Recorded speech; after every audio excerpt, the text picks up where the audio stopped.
And Saptagiri కూడా మీరు ఇచ్చిందే కదా ఆల్మోస్ట్ బ్రేక్. మరి అలాంటి సప్తగిరి మీ సినిమాలో ఎక్కువ కనబడాడు ఎందుకు?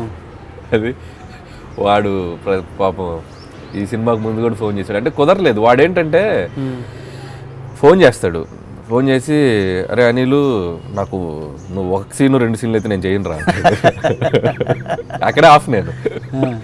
సరేరా ఫుల్ లెంత్ క్యారెక్టర్ ఏదైనా మంచిది నీకు తగ్గదు తగిలితే చేద్దాంలే అన్నట్టుగా నేను అనుకుంటున్నాను. అది సెట్ అవట్లా. మేబీ వాడు అరే 1-2 సీన్లు అయినా పర్లేదు చేసేద్దాం అంటే ఏదన్నా మంచి ఎపిసోడ్లు 1-2-3 అన్నా తగిలేయేమో. సో తప్పు వాడి సైడ్ కూడా ఉంది. వాడు వెరీ క్లోజ్ ఫ్రెండ్, నాకు చాలా క్లోజ్ ఫ్రెండ్.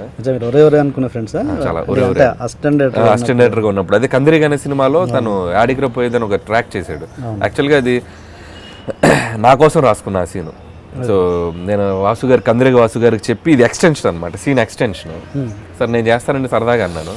చేస్తే అప్పుడు సరే అనిల్ నువ్వే చేయి అన్నాడు. సడన్గా నేను నైట్ నిద్రపోయి ఆలోచిస్తుంటే మన ప్రొఫెషన్ ఇది కాదు, మనం ఏదో ఆర్టిస్ట్ అవుదామని లేదు, మనకెందుకు ఇది, పోనీ వాడికన్నా అప్కమింగ్కి ఇస్తే వాడికి హెల్ప్ అవుద్ది కదా అని చెప్పి నేను వాడికి ఫోన్ చేశాను సప్తగిరికి. ఫోన్ చేస్తే నెక్స్ట్ రోజు మార్నింగ్ వచ్చి వాడు చాలాసార్లు చెప్పారు ఇది.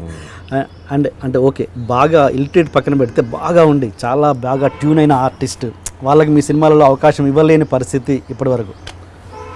బాగా ట్యూన్ అయిన ఆర్టిస్ట్కి ఇవ్వలేకపోయినదంటే బ్రహ్మానందం గారు, ద మోస్ట్ లెజెండరీ యాక్టర్. అంటే మీరు చాలా క్లోజ్ సినిమా నేను అసిస్టెంట్ డైరెక్టర్గా ఉన్నా, రైటర్గా ఉన్నప్పుడు కూడా బాగా నన్ను పలకరించేవాడు, బాగా చూసుకునేవాడు ఆయన.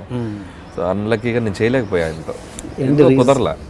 దానికి పర్టికులర్ రీజన్ ఏం కాదు, మేబీ పటాస్ సినిమాకి అప్పుడు చేద్దాం అనుకున్నాం, బట్ కొన్ని బడ్జెట్ ఇష్యూస్ వల్ల చేయలేకపోయాను పటాస్ టైంలో. సుప్రీంకి ఛాన్స్ లేకుండా పోయింది, అసలు ఇది లేదు. సో రాజా ది గ్రేట్లో కూడా ఆయన చేయాల్సిన పర్టికులర్గా బ్రహ్మానందం గారు చేసేంత క్యారెక్టర్ అక్కడ నాకు దాంట్లో కనపడలేదు, స్క్రిప్ట్లో కూడా ఎక్కడ తగల. సో అందుకని కుదరలేదు, అదొకటి వెళ్తే నాకు